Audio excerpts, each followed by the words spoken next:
받아 먹으라. 이것은 나의 몸이니라. 이것을 마시라. 이것은 나의 피, 곧 언약의 피이니라. 그 몸, 그의 피, 내가 팔았지. 그래, 내가 예수를 팔았어. 나의 선생님, 랍비, 메시아. 누군가는 그러더군. 그리스도시요, 살아계신 하나님의 아들, 왕. 그 왕이 말씀하셨어. 너희 중에 한 사람이 나를 팔 것이다. 그래서 내가 했지.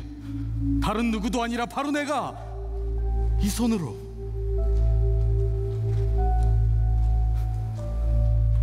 왜들 그런 눈으로 보는 거야? 난 내 일을 한 거야. 왜? 다른 사람이면 아니었을까? 그래, 당신들은 어때? 나는 아니지요.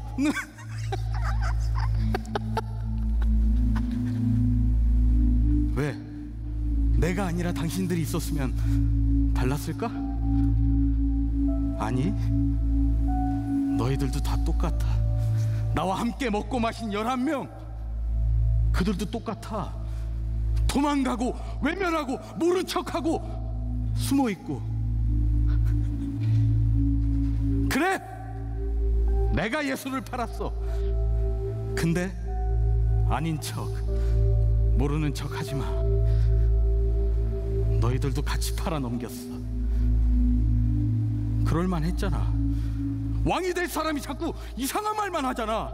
죽는다고 하고 팔린다고 하고. 그 더러운 자들과 먹고 마시고, 그 더러운 자의 발도 씻겨주고, 내 발도 씻겨줬어.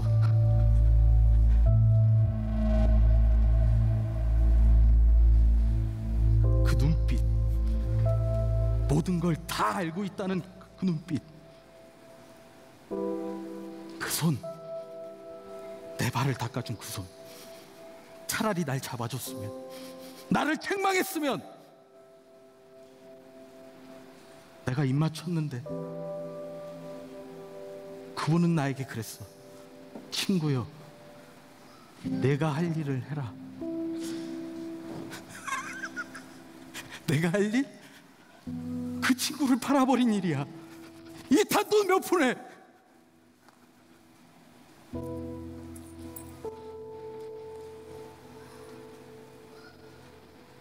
내가 무슨 짓을 한 거지?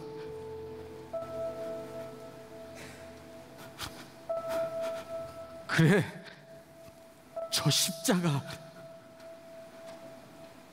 십자가에 달리겠지.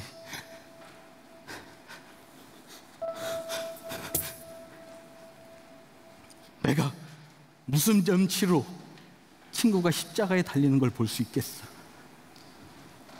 네, 당신의 뜻대로 됩니다. 이 죄,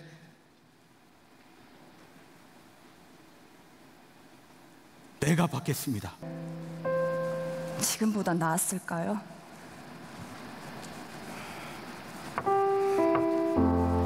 예수가 무죄한 사람이라는 걸 알면서도 그분을 십자가에 못 박으라는 많은 사람들의 목소리에 당신은 끝내 그분의 죽음에 대해 손을 씻고 말았죠. 그날 이후 당신은 잠을 이루지 못했어요.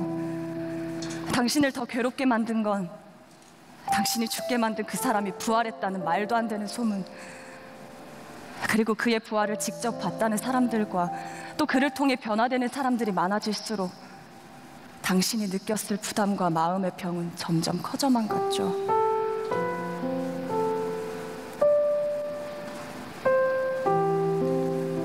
근데 여보,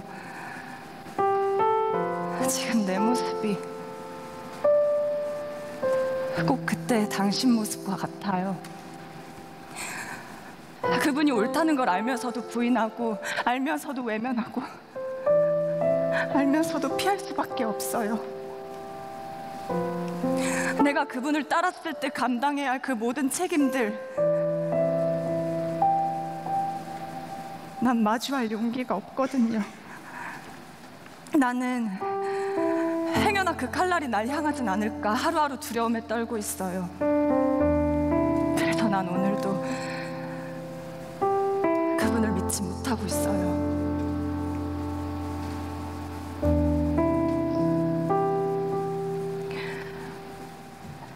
당신이 살아있었다면 지금 내게 어떤 말을 해줬을까요?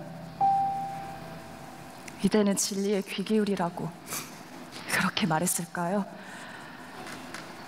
마치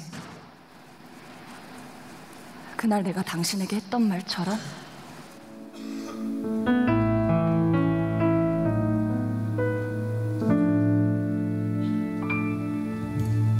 우리 위해서 시작된 사랑, 아주 오래전 그 사랑. 그러나 그 사랑을 떠난 우리들, 깊은 어둠 속에서 길을 잃고 헤매네.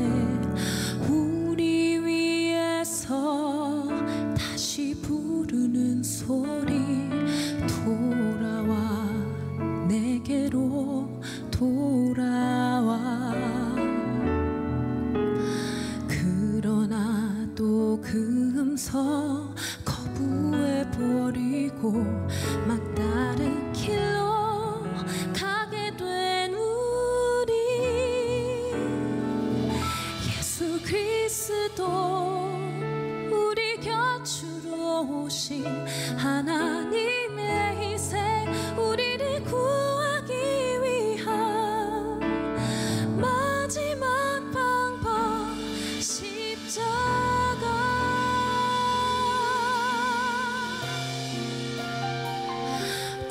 구원의 길로 들어오라.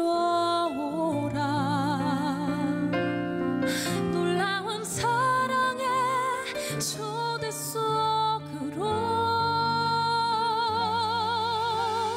우리 곁으로 내려오셨던 예수, 이제 우리 안에서 함께 하시니. 구원의 길은 이미 시작되었고, 이제 우리 안에서 완성되어 가네. 잃어버린 걸음, 무너진 모든 순간들 되돌리는 아름다운 신비로.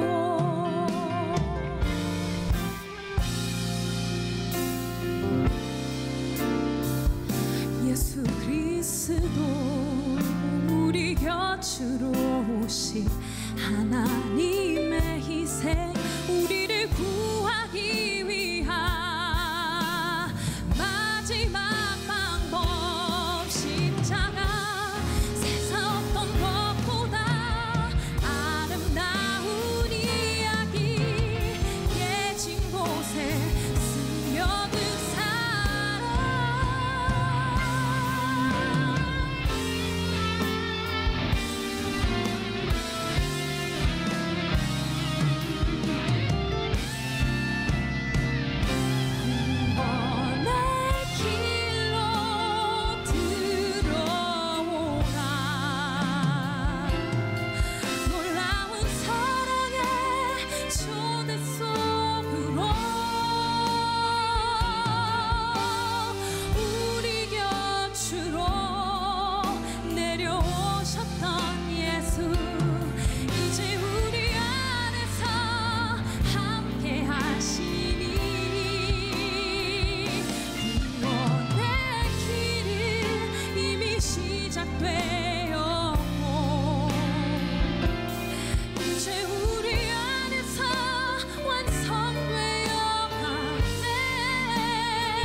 아주 오래전부터 구약 성경 이사야서에는 우리 예수님이 당하실 십자가의 고난이 예언되어 있었습니다. 아마도 우리 예수님은 어린 시절부터 이 이사야서의 말씀을 잘 알고 계셨을 거예요. 그리고 그 어느 순간부터는 이 말씀이 자기 자신을 향해 있다고 깨닫게 되셨겠죠. 우리 주님의 십자가는 온전히 나 자신을 위한 것이었습니다. 그는 주 앞에서 자라나기를 연한 순 같고 마른 땅에서 나온 뿌리 같아서 고운 모양도 없고 풍채도 없은즉 우리가 보기에 흠모할 만한 아름다운 것이 없도다. 그는 멸시를 받아 사람들에게 버림받았으며 간고를 많이 겪었으며 질고를 아는 자라. 마치 사람들이 그에게서 얼굴을 가리는 것 같이 멸시를 당하였고 우리도 그를 귀히 여기지 아니하였도다. 그는 실로 우리의 질고를 지고 우리의 슬픔을 당하였거늘 우리는 생각하기를 그는 징벌을 받아 하나님께 맞으며 고난을 당한다 하였노라. 그가 찔림은 우리의 허물 때문이요 그가 상함은 우리의 죄악 때문이라. 그가 징계를 받음으로 우리는 평화를 누리고 그가 채찍에 맞음으로 우리는 나음을 받았도다. 우리는 다 양 같아서 그릇 행하여 각기 제 길로 갔거늘 여호와께서는 우리 모두의 죄악을 그에게 담당시키셨도다. 우리 예수님 나를 위해 십자가를 지셨습니다. 이제 여러분들 앞에 두 가지 선택이 남아 있습니다. 이 예수님의 십자가를 나의 십자가로 고백하며 주님의 부활을 향해 달려가시던지, 아니면 이 이사야 예언서의 말씀처럼 다시 한번 예수님을 못 박는 자리로 나갈 것인지, 그것을 고민하면서 우리 마지막으로 한 번 더 찬양하시겠습니다.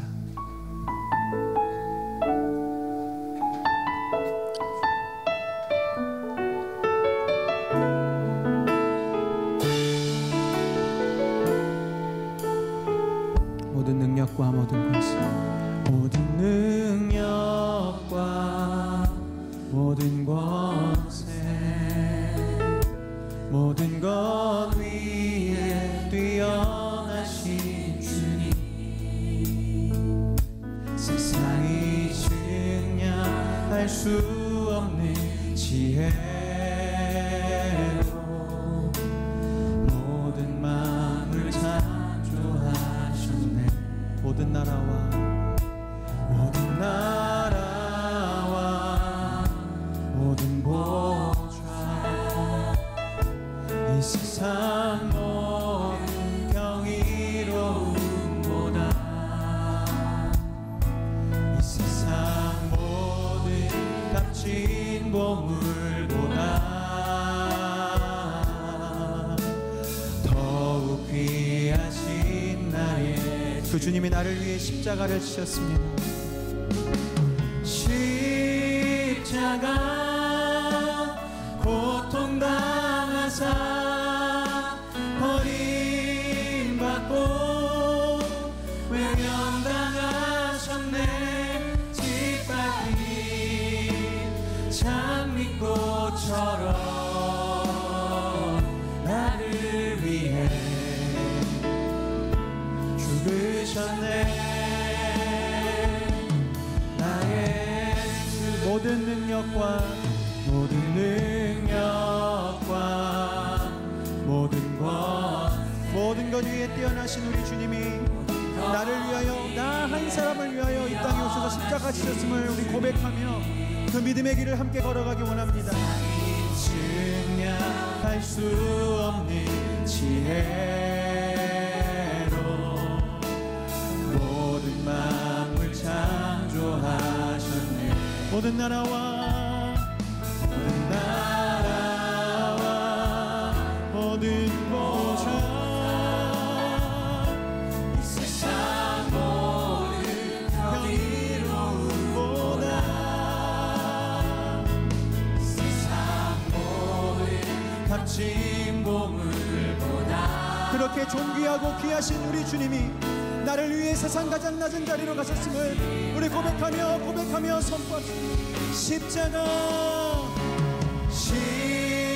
십자가 고통당하사 버림받고 외면당하셨네. 짓밟힌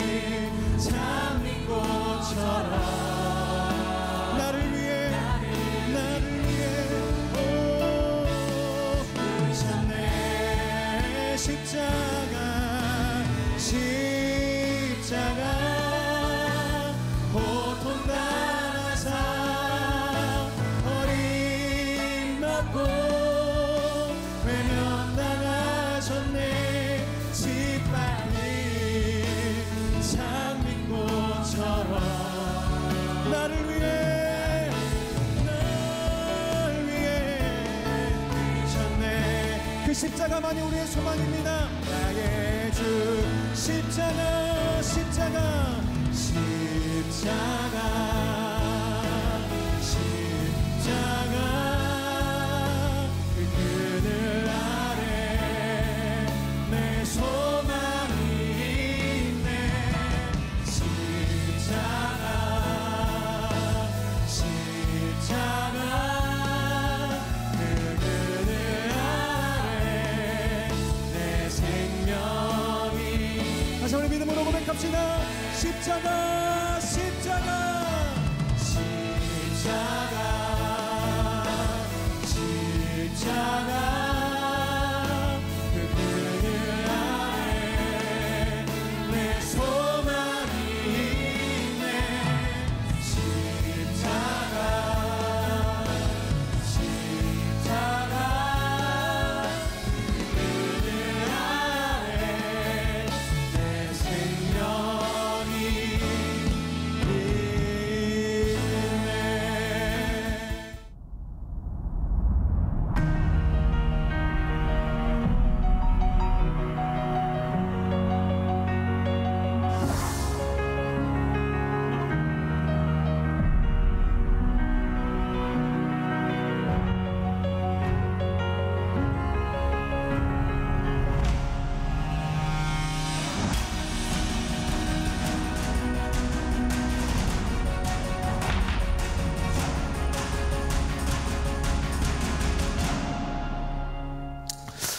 오늘 말씀은 조금 이제 짧게 할 텐데 오늘 이제 말씀을 마치고 나면 이제 우리 청년들이 함께 이제 찬양하는 그런 시간들을 갖게 될 거고요.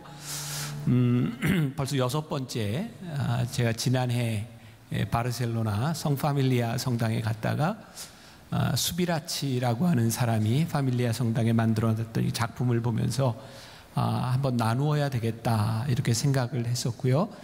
오늘은 수비라치가 스케치한 작품인데 오늘 이 주인공에 대한 이야기를 나누려고 합니다.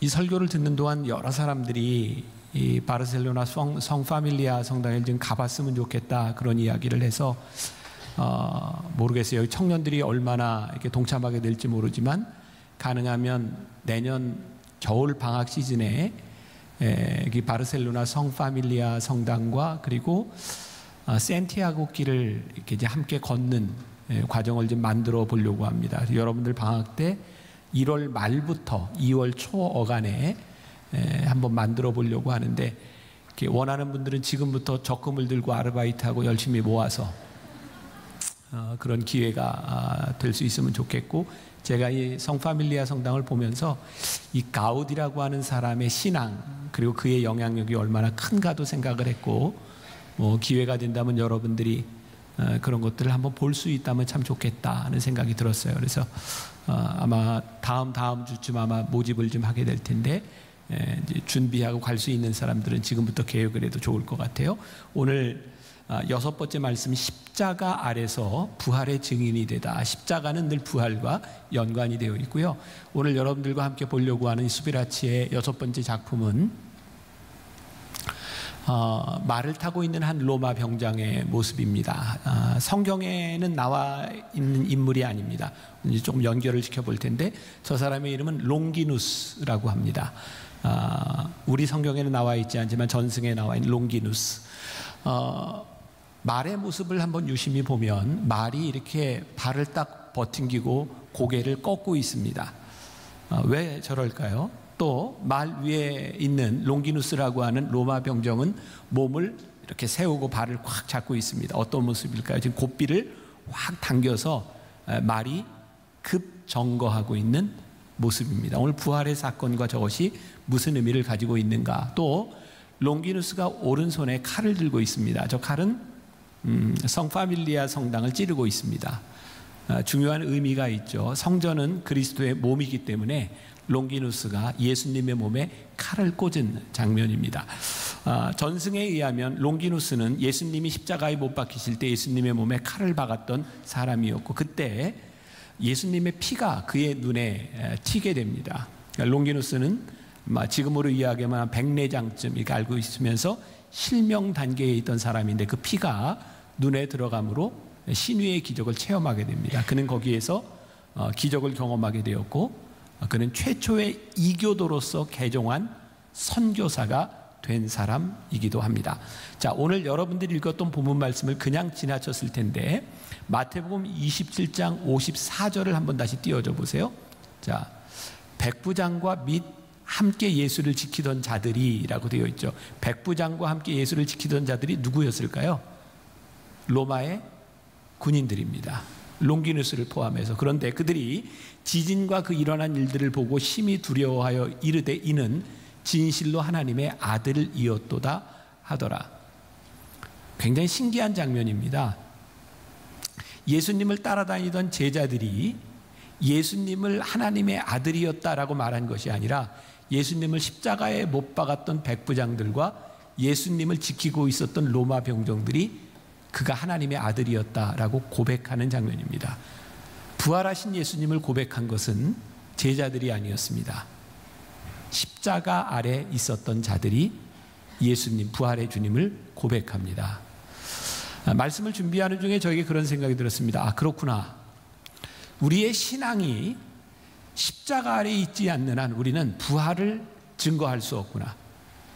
우리가 교회에서 많은 활동들을 합니다. 마치 예수님의 제자들이 예수님을 따라다니면서 기적도 체험하고 예수님을 따라다니면서 많은 말씀을 들었지만 그들은 십자가의 현장에 있지 않았습니다. 그래서 그들은 부활의 주님을 부활의 때에 만나지 못합니다. 우리 신앙인들에게 이 십자가를 경험하는 것, 십자가 아래에 있는 것은 굉장히 중요한 일이구나. 예수님 십자가에 달리실 때 예수님 십자가 주변에 있었던 사람들은 두 부류입니다. 하나는 예수님을 십자가에 못 박았던 로마 병정들이 있고, 또 하나는 예수님의 십자가 아래 슬피 울던 여인들이 있었습니다. 로마 병정들은 굉장히 예수님께 잔인한 행동을 합니다. 그들은 아마도 예수님이 죄가 없었다는 것을 알고 있었을 겁니다. 왜냐하면 빌라도 총독이 계속해서 예수님을 놓아주려고 했는데 예수님을 십자가에 못 박게 된 이유가 정치적인 것이었죠. 예수님이 죄가 없다는 것을 알면서 예수님을 죽여야 되는 병정들이 얼마나 마음이 괴로웠겠습니까? 여러분들 영화를 봐서도 이제 되게 그런 장면들 많이 볼 텐데 사형을 시키는 장면들이 있잖아요. 우리나라 옛날 사극에 보면 옛날에 사약을 먹이든지 아니면 망나니들이 춤을 추면서 망나들이 술을 먹습니다. 그리고 춤을 추면서 목을 자르는 사람들의 주위를 이렇게 돌면서 칠까 말까 이렇게 하죠. 이유는 사람의 목이 겁을 먹어서 바짝 긴장을 해야 한 번에 목이 잘립니다. 그렇게 긴장하지 않은 목은 여러 번 쳐도 잘 잘리지 않습니다. 그러니까 얼마나 무섭고 두려운 일이겠습니까? 그래서 그 두려움을 이기고 한 번에 끝내려고 술을 먹고 춤을 추고 계속 긴장감을 돋웁니다. 교수형이라는 사형이 있죠. 밧줄로 매다는 사형입니다. 여러분들 교수형을 보면 대부분 사형당하는 사람의 얼굴을 보자기를 씌웁니다. 죽는 순간에 그 눈빛을 보지 못하도록, 스위치를 내리는 사람이 그 눈빛을 보지 못하도록 보자기를 씌웁니다. 총살형이 있습니다. 사람을 하나 세워놓고 총을 쏘는데 어떤 총살형도 한 사람이 쏴서 죽이지 않습니다. 여러 사람이 한 사람을 향해 총을 쏩니다. 그리고 누구 총에 맞아 죽었는지 알지 못합니다. 왜냐하면 총으로 쏴서 죽이는 사람의 죄책감을 덜기 위해서죠. 사형수를 죽이는 데 있어서도 사람을 죽인다고 하는 것은 굉장히 무서운 일입니다. 그리고 우리가 영화를 통해서만 보는 일이 아니라 인류 역사 가운데 전쟁이 일어났던 모든 곳에는 군인들이 굉장히 잔인하고 너무나 잔인하고 난폭한 일들을 자행합니다. 그것은요, 되게 두려움에서 나오는 일들입니다. 예수님을 십자가에 못 박는 현장에 있었던 이 로마 병정들이 예수님을 그냥 못 박은 것이 아니라 채찍으로 때리고 예수님의 머리 위에 가시관을 씌우고 예수님의 옷을 그들이 나누어 예수님을 희롱했던 그 장면들은 어떻게 보면 그들의 두려움을 덮기 위한 그들의 잔인한 행동이었는지도 모릅니다. 예수님 십자가 주변에 있었던 그 자들은 예수님의 죄를 알고 예수님을 죽이려고 흔쾌히 했던 자들이 아니라 그들은 과장되어 있었고 그들의 두려움을 감추기 위해서 잔인한 자들이었습니다. 그런데 그들이 그 십자가 아래서 예수님을 이 사람이 하나님의 아들이었구나 라고 고백하는 일이 일어납니다. 어쩌면 십자가의 의미를 가장 잘 설명하는 것, 그들이 십자가 아래서 예수님을 고백하게 된 것이 십자가를 가장 잘 설명하는 일일지도 몰라요. 여러분, 우리가 지금 가지고 있는 이 성경을 정경이라고 얘기합니다. 이런 거 우리가 상식적으로 좀 합시다. 정경, 캐논이라고 말합니다. 신구약 몇 권? 66권. 이걸 정경이라고 이야기합니다. 여러분, 이 정경으로 들어가 있는 성경은 초대교회 시대에 대부분의 흩어진 대부분의 교회들이 성경으로 사용하던 것을 묶은 것이 정경입니다. 정경화 작업이 있었어요. 그런데 때때로 어떤 교회에서는 사용하고 어떤 교회에서는 사용하지 않는 정경에 들어가지 못한 것을 외경이라고 얘기를 했습니다. 캐톨릭에서는 정경 플러스 외경을 봅니다. 그리고 여기에도 들어가지 못한 것을 위경이라고 말을 하죠. 그래서 이 정경에는 나와 있지 않은 부분들이 이 외경을 통해서 나타나는 것들이 있는데, 그 중에 하나가 예수님 십자가에 못 박이실 때 양편의 강도가 있었죠. 혹시 여러분 양편 강도 이름 알아요? 정경에는 나와 있지 않지만 도마복음이라고 하는 외경에는 나와 있습니다. 이름을 가르쳐 줄까요? 그렇게 원하면 또 가르쳐 주죠. 왼편에 있던 강도는 게스타이라고 하는 이름을 가지고 있었고, 우편의 강도는 데스마이, 게스타이, 데스마이. 또 이제 오늘 지나면 다 잊어버릴 거 괜찮아요. 몰라도 괜찮아요. 게스타이, 데스마이 두 사람의 강도 사이에 예수님이 십자가에 못 박혀 돌아가셨어요. 여러분, 이런 의문을 가져보지 않았어요? 예수님은 십자가에 못 박힐 만한 분이 아니었고요. 이 게스타이와 데스마이는 십자가에 못 박혀 죽어야 되는 중죄인입니다. 그런데 왜 예수님을 그들 사이에 매달았을까요?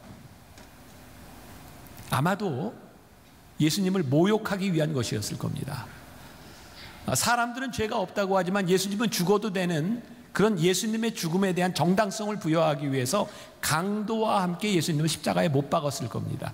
그리고 우리가 아는 것처럼, 성경에 나와 있는 것처럼 그 강도 중에 하나는 예수님을 끝까지 저주하고 죽었고, 한 사람은 예수님께 마지막에 예수님 나를 기억해 주세요. 그랬더니 예수님이 그래, 오늘 네가 나와 함께 낙원에가 있으리라. 그리고 구원을 받습니다. 또 말씀을 준비하면서 이런 생각을 했습니다. 아, 그래, 예수님의 십자가 아래에 있는 것은 참 놀라운 일이구나. 그것이 죄인이든 의인이든, 그리고 우리 교회 안에 있는 이 공동체, 오늘 예배를 드리고 있는 우리 공동체들에게 십자가라고 하는 것은 그런 의미를 가지고 있는 것이구나. 우리가 의롭기 때문에 십자가에 있는 의미가 있는 것이 아니라 의롭지 못한 우리가 십자가 아래 있음으로 인하여 의미가 있는 거구나. 그러니까 죄를 져도 교회 다니면서 죄를 짓는 게 낫겠다.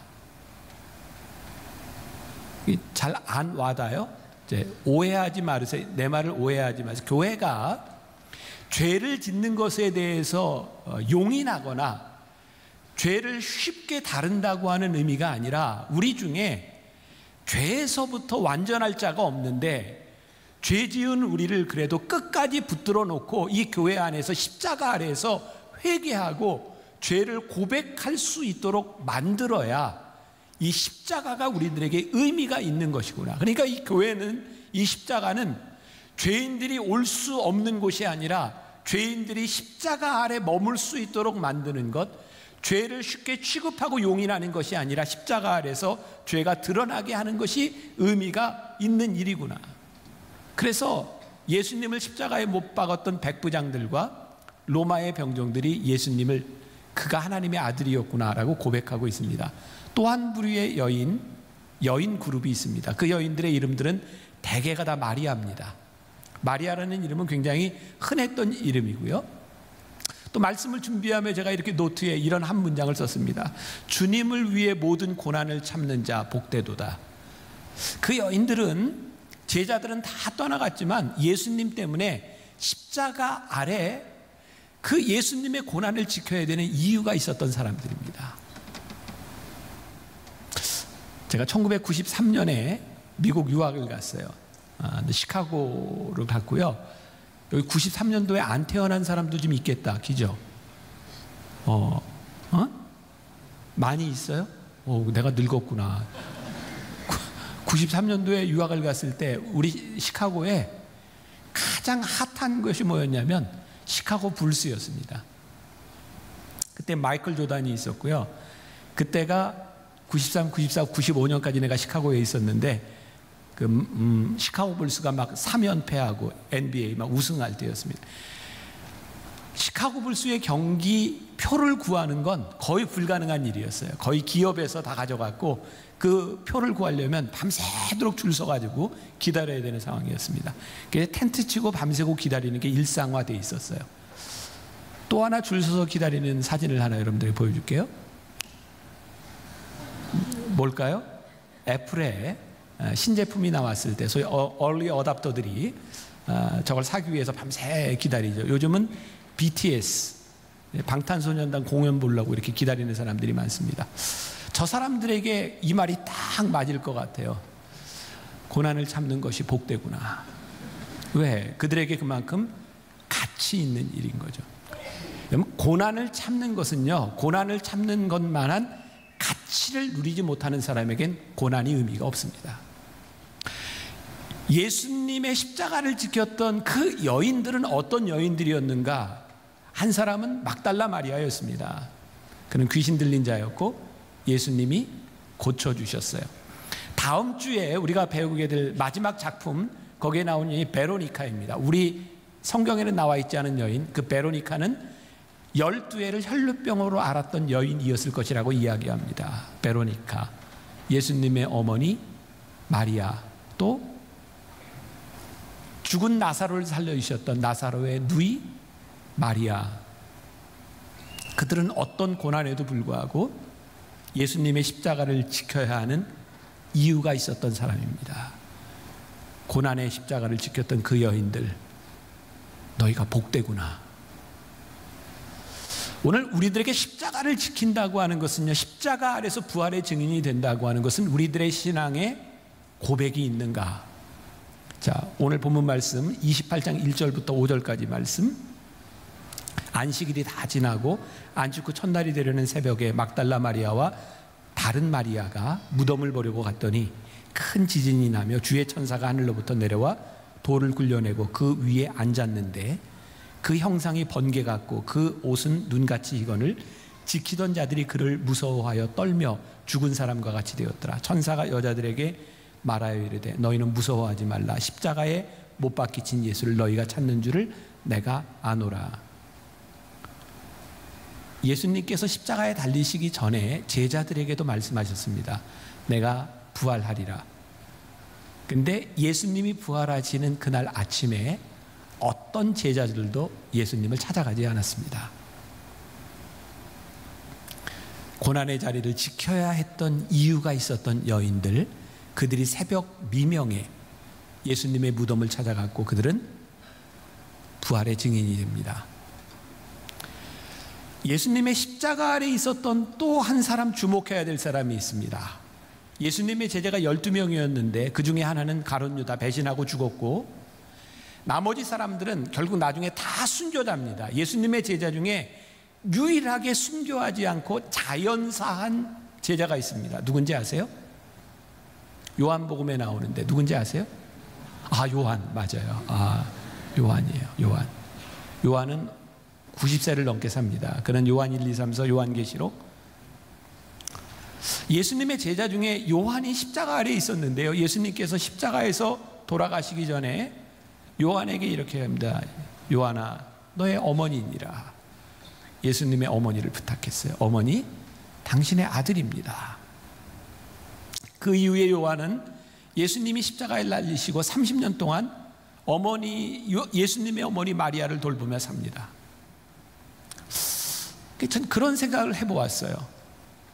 우리의 인생이 오래 사는 것이 축복은 아닌데 인생 살 동안 사명자로 사는 건 축복이다.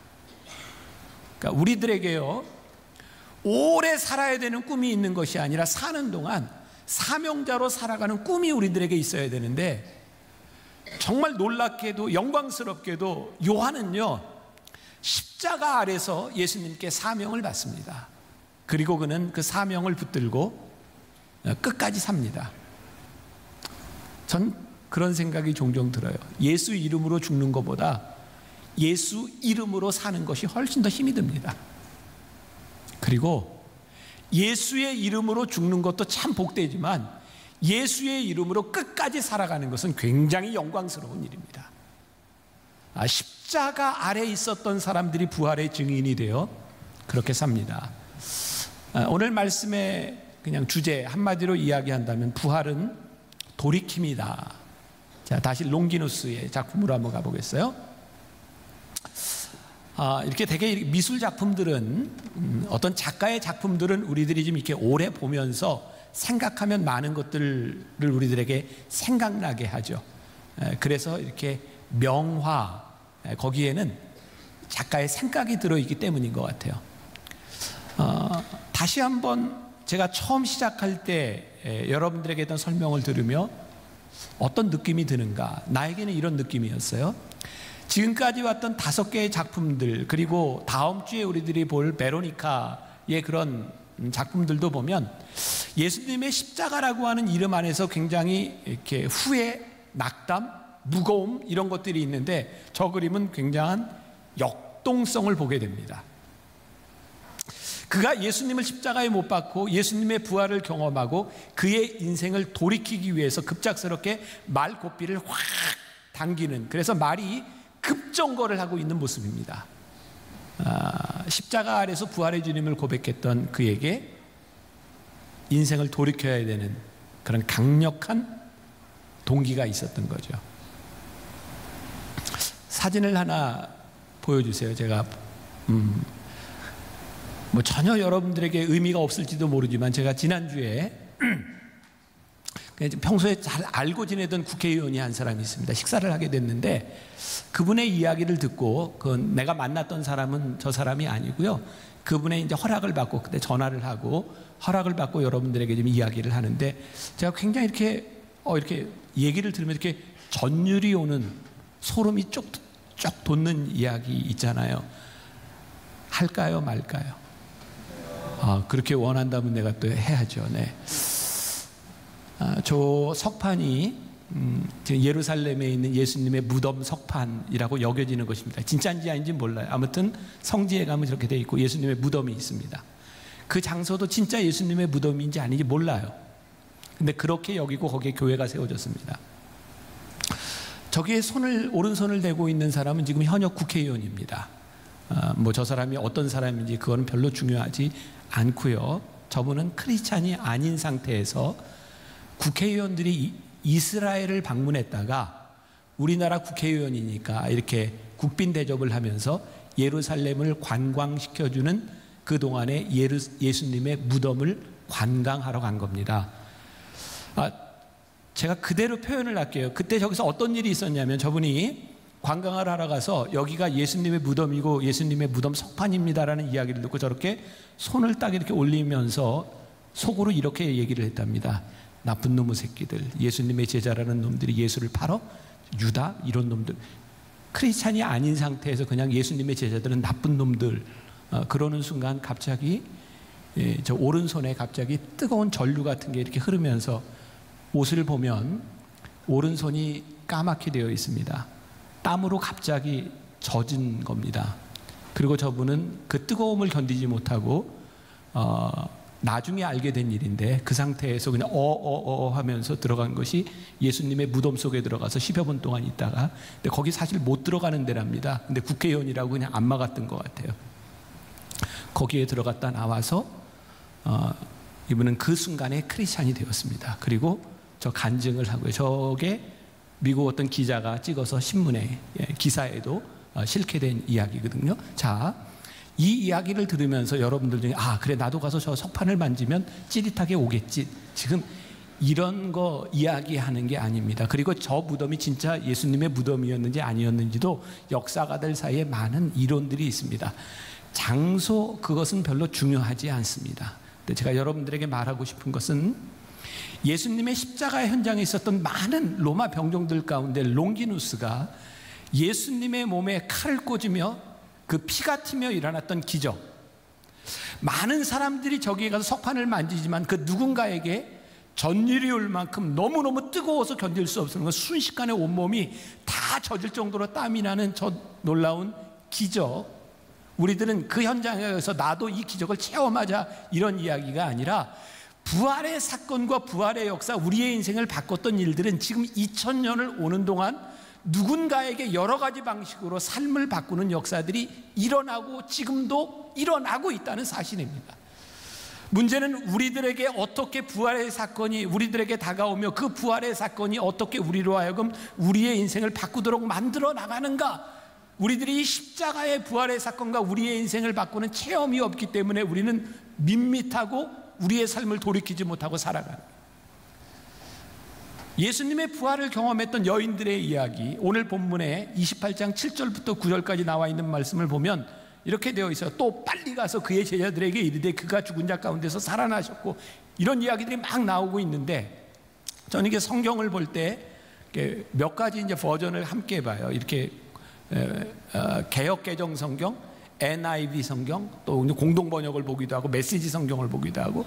근데 이게 제 느낌만 그런지 모르겠어요. 이상하게요. 이렇게 성경을 이렇게 읽다 보면 우리나라 이 표현보다 영어 표현이 굉장히, 특히 동사 같은 경우에는 역동적으로 이렇게 보일 때가 많아요. 그리고 이게 빨리, 참 이상하죠. 빨리 가서, 근데 영어에는 quickly 이렇게 되어 있거든요. 근데 빨리보다 quickly가 훨씬 더 quick해 보여요. 그리고 뭐 이렇게 hurried away from, 이렇게 이런 표현들, ran to tell his disciple, 이런 말이라든지, suddenly came to him, 이런 말들이 나에게는요, 똑같은 성경을 읽으면서 굉장히 그 동사들이 이렇게 역동적으로 다가오더라고요. 내가 오늘 여기서 여러분들에게 이야기하고 싶은 일이 뭐냐면, 부활의 사건이 그들에게 일어났을 때, 이 여인들에게 일어났을 때 이 부활의 사건은 정적인 사건이 아니라 굉장히 동적인 사건이었고, 롱기누스의 작품에서 보여지는 것처럼 롱기누스가 말의 꼬피를 콱 잡은 그 일, 말이 고개를 확 틀고 쓸 수밖에 없는 그 인생의 전환점의 역사들이 일어나는 게 부활의 사건이에요. 오늘 여러분들에게 도전을 하고 싶은 게 뭐냐면, 우리들이 십자가 아래서 부활의 증인이 되고 예수님을 믿는 우리들에게 우리의 인생을 돌이키는 그 일들이 무엇이냐, 오늘 우리들에게 그 사건이 무엇인가, 오늘 무엇이 우리의 인생을 바꾸어 놓는가, 이게 일회적인 사건으로서의 부활절로 끝나는 것이 아니라 부활의 주님이 우리들 속에서 고백돼야 돼요. 그리고 예수님께서 그 부활의 주님을 만나고 너희들이 빨리 갈릴리에 가서 제자들에게 이 소식을 전해라 말씀하시면서 여인들에게 이야기합니다. 평안하니? 네가 이 부활의 사건을 네가 지금 급하게 가서 전해야 되는 너에게 평안하니? 부활은요, 우리들의 삶을 역동적으로 만드는 것으로 끝나는 것이 아니라 오늘 우리들에게 물으시는 거예요. 평안하니? 부활의 주님이 너를 평안케 하니? 말씀을 준비하며 보았던 어떤 그 디사이플이라고 하는 잡지에 나온 이야기입니다. 옛날 우리 한국 교회 초대 교회에는요, 교회에 교회를 지키는 영수라는 직책이 있었어요. 이게 관리 집사 이렇게 얘기도 좋고 집사 권사 이야기도 영수라는 직책이 있었어요. 그때 엄영수라고 하는 사람이 경동제일교회 영수로 있었습니다. 그러니까 성이 엄신 거예요. 이름도 없는 그 사람은 태생이 천민, 쌍놈입니다. 그의 하는 일은 마부였고요. 그가 모시는 주인은 당시 왕손이었습니다. 하루는 말을 타고 지방에 가는데 이 엄영수가 이렇게 말합니다. 나으리, 예수 믿으세요. 전도하는 이야기를 듣고 왕손이 묻습니다. 아니, 너 예수 믿니? 예, 저 한 3년 됐습니다. 저 예수 믿고 마음이 너무 기쁩니다. 이 말을 들은 왕손이 마부에게 빈정거리며 얘기합니다. 예수 믿으면 너 같은 쌍놈이 양반되니? 그때 엄영수가 이렇게 대답을 합니다. 나으리, 예수 믿는 도리는 그런 것이 아닙니다. 제가 양반되기 위해 예수 믿는 것이 아니라 마부 노릇 잘하기 위해 예수 믿는 겁니다. 이 말에 이 왕손의 마음이 감동되었고 마음이 열렸고 그런 예수를 믿고 얼마 지나지 않아 승동교회 목사가 됩니다. 한국 교회사에 나오는 이야기입니다. 우리의 삶을 돌이킨다는 것은요, 신분 상승을 꿈꾸는 일이 아닙니다. 우리의 삶을 돌이키기 위해서 말고삐를 확 채는 것은 우리들에게 환상적인 어떤 일이 일어나는 것을 의미하지 않습니다. 오늘 여러분들에게 주어진 일, 여러분들에게 주어진 삶 가운데서 부활의 주님이 우리들에게 무엇을 말씀하시는가? 롱기누스가 말의 고삐를 확 챈 이유는 뭐냐면 내 갈 길이 이 길이 아니라는 거였어요. 그래서 그는 말 고삐를 잡습니다. 부활은 오늘 여러분들에게 질문합니다. 네가 그 길을 계속 갈 거니? 20세기 들어 크리스찬들이 가장 많이 읽은 영성서적 중에 하나가 오스왈드 챔버스의 주님은 나의 최고봉이라는 책입니다. 혹시 여러분 읽어보셨는지 몰랐어요? 모르겠어요. 그냥 내 느낌에 주님은 나의 최고봉이라는 책을 보면서 너무너무 감동받고 은혜 받았어. 저는 잘 이해가 안 됩니다. 책이 어려워요. 많이 생각하지 않으면 쉽게 이해가 안 되는 책입니다. 근데 깊이 보면 진짜 좋은 책입니다. 거기에 오스왈드 챔버스가 아브라함에 대한 이야기를 합니다. 아브라함의 위대함은 그 하나님 말씀에 순종하는 사람이었다. 그는 믿음의 사람이었다. 그러면서 그 아브라함이 아들 이삭을 하나님께 제물로 드리게 된 이야기를 합니다. 그러면서 만일 아브라함이 믿음의 사람이 아니라 신념의 사람이었다면 자기 아들을 이렇게 죽이려고 할 때 아브라함아 아브라함아 부르는 그 소리를 사단의 소리로 들었을지도 모른다는 말을 합니다. 제가 조금 설명을 할게요. 아브라함의 인생에 있어서 가장 귀했던 게 누구냐면 그의 아들이었습니다. 하나님이 아들을 죽이기 위해서가 아니라 아브라함을 시험하기 위해서 아들을 제물로 바쳐라. 아브라함에게 그게 얼마나 힘든 일이었겠어요. 얼마나 많은 고민을 냈겠어요. 근데 결론을 내렸어요. 그래, 내가 하나님의 말씀에 순종해야지. 그리고 아들을 데리고 모리아 산으로 가는 겁니다. 모리아 산으로 가는 그 시간까지 아브라함이 흔들리지 않을 수 있었던 것은 그에게 있었던 믿음이었겠죠.